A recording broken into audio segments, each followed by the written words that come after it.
Let's start with the 20,000 new Epstein emails, because something tells me that'll be kind of a nice segue into that conversation. But you pointed out this AP headline on the story today. So this is F1. The headline is Epstein email says Trump, quote, knew about the girls as White House calls its release a Democratic smear. You said something truly bizarre is happening. AP released a piece on the Epstein emails that dropped, but the writer does everything in their power to exonerate Trump from the implications. I've never seen that before from a corporate press article. Before I have you explain yourself, Michael, just some quick background for people who have normal lives and weren't following the news cycle all day. House Democrats released a few emails on the Oversight Committee. They released a few of them from the Epstein estate because when the government shutdown ends, Mike Johnson has sworn in Adalita Grijalva, who will be the vote that they need for the discharge petition, which is bipartisan. Republicans like Thomas Massie, Marjorie Taylor Greene, Lauren Boebert, together with Democrats, want to push this, what's called a discharge petition, through the House of Representatives in order to compel a vote on the floor to get the administration to release more Epstein documents. The White House has been fighting it tooth and nail very bitterly. They don't want that to happen. So House Democrats released these emails that the AP is referring to in that headline early in the morning. With the name of one of the victims redacted. It was Virginia Giuffre, who, we could get into it, has some credibility issues to say the least. I don't think she's telling, I don't think she's passed now, of course, but I don't think she was telling I don't think she was misleading people about every single thing, but certainly there are some questions. So all that is to say, then the Republicans dumped 20,000 new emails that journalists spent the day parsing through. Michael, your point about that AP piece is actually fascinating. Can you break it down for us? Sure. I mean, we have spent years having to deal with whenever Trump can be made to look like can I curse? Yes. Like an asshole, they're going to go out of their way to do it. That's not cursing. I'm just warming up. I could think of two ways off the top of my head. There was one moment where he was with the late Queen Elizabeth, and it looks like he walked in front of her, and it's like, look at this asshole. But if you see the whole clip, they cut it. Right before that, she gestures for him to walk in front of her. But if you look at just what they released, it looks like he's a complete, a fool. There was another moment when he was feeding the fish in Japan. Oh my God, he's overfeeding the fish by the cats. But if you watch the whole clip, the Japanese prime minister did the same thing. So they just do this over and over just to make him look like a fool. If you read this article, I saw the headline, I clicked on it, paragraph after paragraph. Look, here's the context. Trump kicked Jeffrey Epstein out of Mar-a-Lago. Virginia Giuffre, however you pronounce her name, sorry, said repeatedly he was innocent. Like, it was basically Trump's side of the story, beat by beat, at length. And I have never, and I, if you have, please correct me, seen like an AP piece where it honestly and fairly presents Trump's side of the story. I've never seen that before. No. I mean, I can't think of another time. So what's your theory as to why this Associated Press piece, which this is a Wire report, they are among the driest, but the most biased. Yes. Did not mean for that to rhyme. I'm actually going to apologize because was not an appropriate place to rhyme. But Malice, what's going on? This isn't adding up. People have said, I put on Twitter because I don't know. And people have said, okay, they're trying to avoid a lawsuit. You can avoid a lawsuit by... You can just leave it up there. You're not accusing of everything. Let the blanketed email speak for itself and let the reader reach their own conclusion. You don't have to say, Trump's this or that. I have no idea. I don't think they're scared of lawsuits. I don't think they've gone MAGA. I have no idea what's going on. In the same way, here's something else I don't know what's going on, and I'm curious to hear your thoughts, which is, if I will bet every penny I have that if there's a lot of crap about Trump in these Epstein files, Biden would have leaked it. I don't see any way anyone can argue to the contrary. They were leaking all sorts of things. They were making things up, in 2016 to make him look like, he hired prostitutes to pee on a bed. And this went wide. You laugh, but that's the level where they were to stop this guy. So if there's a smoking gun, we would have heard about it repeatedly. And the fact that we haven't tells me with a high degree of certainty that maybe there's something that's minorly embarrassing with him. But at the same time, I don't have a Venn diagram for what Joe Biden and Donald Trump are both desperate to stop from being released. I don't understand what that crossover is, and I'm open to hearing hypotheses. I've talked to several people on my show about this, and none of them had a good answer, or by their own admission. Right. And no, I think that's true. I mean, obviously, there are some emails coming out today that are pretty funny from like Larry Summers. I don't know if you saw this one. I'm going to put it No, I up on the haven't. Let me screen. see. This is Ben Dreyfus posted this. Here's an email where Larry Summers asked Jeffrey Epstein if Trump uses cocaine, and Epstein responds by asking if he can get a private Harvard tour for a Rothschild. I guess actually what's happening in this email. It's so funny. Can, And can like, we can we just acknowledge that we live in a simulation? it can't be Because real. if Emily, if you and I sat down, we passed this huge bowl, and we got baked out of our minds, and our eyes are all red, we would never come up with something this creative and this over the top. How plausible is it that Trump is real cocaine user, not From audio cocaine user? So he from wants the good stuff, LHS. except for my iPhone. So Larry Summers is taking a dump, and he's like, all right, maybe he's doing ripping rails in the bathroom, and he's texting this. Who knows? He's look at also he's plugging his website in his email signature. This is great. He www.larrysummers.com. remembers the Follow me on Twitter at www. LHSummers. That's the most boomer thing ever. Remember the www, the information superhighway keeps us all connected. Bro, you are Larry Summers. You don't need to be thirst trapping in your email signature. my Like God. that seems so obvious. Wait, so just the wait. I'm sorry. I'm seeing this for the first time now. Instead of first of all, I like that he calls him Jeff. Yep. So he just replies with he doesn't wait within a minute. It's within a minute. He goes, "Can you show me?" If I ever ask you if someone's using real cocaine, please do not respond within a minute asking for a tour of Austin. You will not receive one. A tour of Austin. That's where you find out who is using the real cocaine. Yeah. Holy crap. And you know what? He didn't even ask for his pronouns. Didn't even ask before he went in. That was 2016. That was before that, I think. That's true. Okay, but this is actually, I think, part of what might be the explanation is these files contain so many pieces that internet sleuths are going to put together into a puzzle, and whether or not they have the accurate picture. If you're Larry Summers, if you're Bill Gates, if you're all of these Ehud Barak, whose hacked emails have been getting reported on in DropSite and show Epstein openly operating with Ehud Barak and Israeli intelligence, basically DropSite has a whole series of stories on this right now, that there's so much like trivially incriminating information about non-trivial, not always illegal crimes, but like moral crimes at the very least, that they don't want people like piecing together all of these little scraps of information about their lives and their businesses and their geopolitical involvement.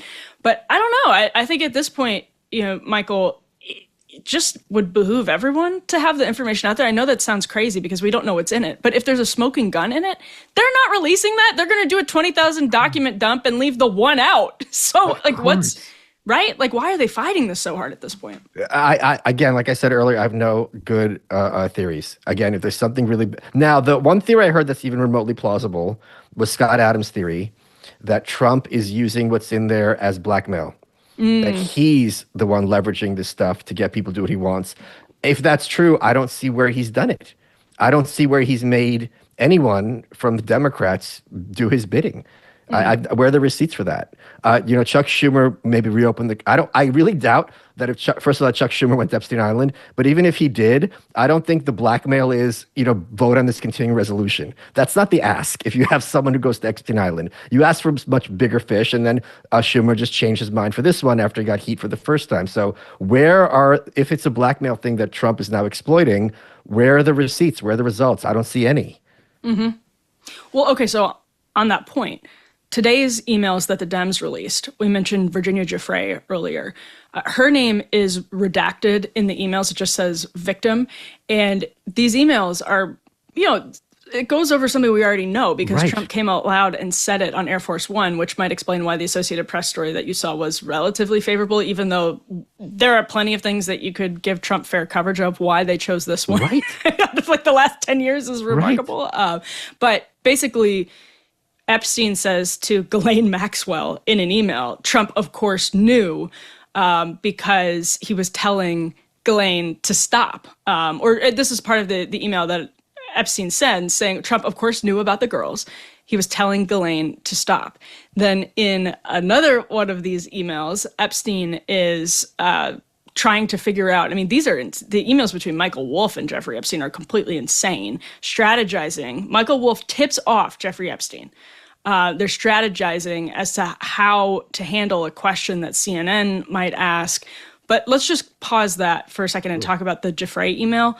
Did you read that as potentially Epstein trying to blackmail Donald Trump, or trying to say that Trump was cooperating as an informant? Like when he says that the dog that hasn't barked yet, this is part of the email, that dog that hasn't barked yet is Trump. What's he talking about? Yeah, I thought that email had been out since like 2011. I saw a meme going around where the name was unredacted, and this email I think had been out there already. It really sounded to me like Trump knows, but he hasn't opened his mouth yet. Right. So if anything, it sounds to me like I'd be scared. Like, Emily, heads up, someone knows about us.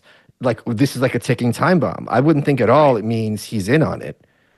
And then Epstein says, I'm 75% sure. So it sounds like, again, I read that as he's 75% sure Trump hasn't cooperated. Yes, correct. But right, yes. Yeah, that's but also he says yet. So he's scared Trump is going to open his mouth. That's how that seems like to me. Right. Okay. So then that brings us to Ghislaine Maxwell, now being in minimum security prison, reportedly with a service puppy. And that's actually like been reported in the last couple of days. She was given a service puppy, has had apparently wonderful treatment. Emily, they're not going to give her, of all people, an adult dog.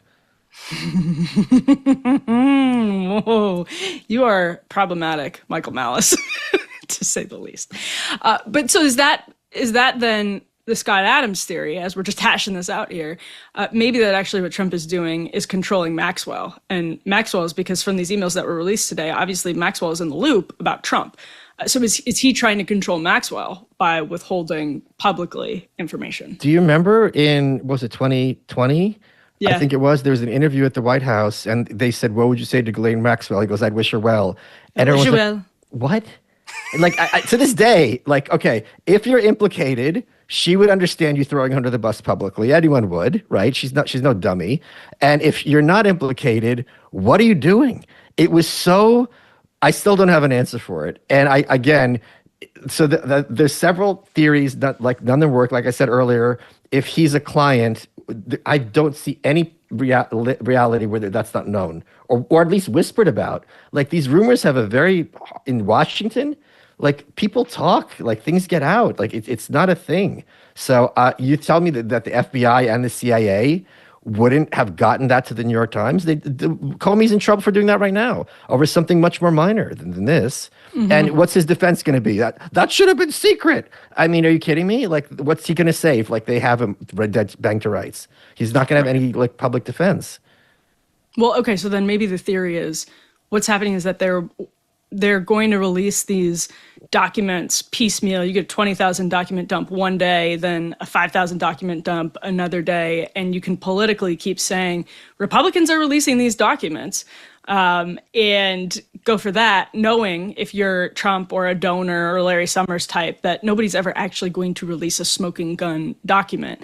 That would be, I think the public would love it. I think it would be the right thing to do. You and I would be happy to see the smoking gun document, but nobody expects that Trump or Biden would release a smoking gun document about American intelligence, if that's what it is, or if Biden had something on Trump being a client implicated in this, of course, you would imagine that would make its way into the public if it didn't implicate the intelligence community in something like that. So maybe that's the theory, is that what they're doing is just managed.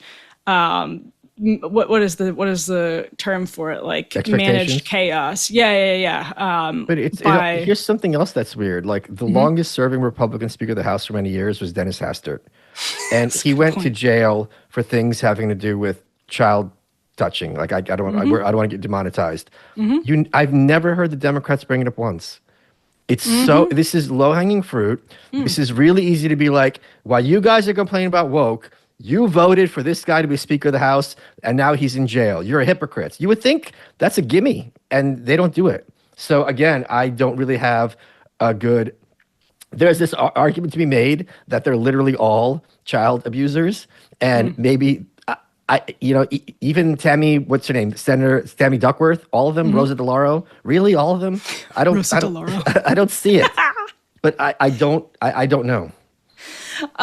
Yeah, I mean, right. Although they would have, I guess, motivations to protect themselves for protecting the Clintons, I guess. Like the Netflix No, that's not documentary. true. What's her name? Kristen Gillibrand, senator Yeah, from New York, right. came out against Clinton many, many years later, but she did it. So it's safe now to be That's a good like point. denounce Bill Clinton, and he's a big grown boy. He's like, okay, fine. He doesn't care at this point, and they could do that. They posture all the time. So I don't think it's like to protect the Clintons at all. The only Maybe you don't want to get entity. killed. Maybe that's the one. Well, yeah, I mean, yeah, I think that's actually a serious Yeah. possibility. The only entity, and on this point, the only entity that both parties, particularly the establishments of both parties, have a motivation to protect, as far as I can see it, is the intelligence community, Yes. right? Yes. What else would explain? I mean, to your point, if it was dirt on Trump, Biden people would have released it. If it's dirt on Biden, Trump people would have released it. Here's the other part of the puzzle that doesn't add up. I don't think it's Dan Bongino's like ultimate goal in life to be number two at the FBI, right? The guy had a hugely successful podcast. I think he's married, family man, patriot.